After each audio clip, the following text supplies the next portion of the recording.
અમરેલીમાં ભારતીય જનતા પાર્ટીના પૂર્વ સાંસદ નારણભાઈ કાછડિયાએ આજે જે પોતાનો રોષ વ્યક્ત કર્યો છે, આ તકે હું ભારતીય જનતા પાર્ટીના પૂર્વ સાંસદને ખૂબ હૃદયપૂર્વકના ધન્યવાદ અને અભિનંદન પાઠવું છું, કારણ કે એમણે સત્ય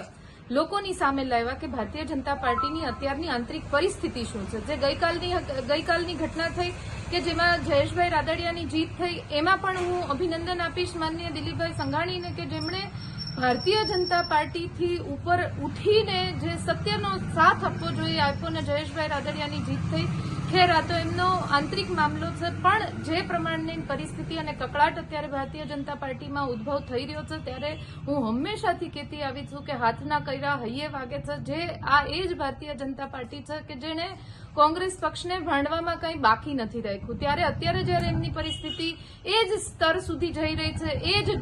જે પ્રમાણેના સ્ટેટમેન્ટ કોંગ્રેસ પાર્ટી માટે ભારતીય જનતા પાર્ટીના અનેક નેતાઓએ આપેલા હતા, આ તકે હું એમને વિનંતી કરું છું કે અત્યારની જે ભારતીય જનતા પાર્ટીની પરિસ્થિતિ છે એના માટે પણ એ જ પ્રકારના સ્ટેટમેન્ટ લોકોની વચ્ચે આવીને મીડિયાની સામે આવીને આપે, એવો હું આપ સૌના મીડિયાના માધ્યમથી અનુરોધ ભારતીય જનતા પાર્ટીના એક નેતાઓને કરું છું. ધન્યવાદ.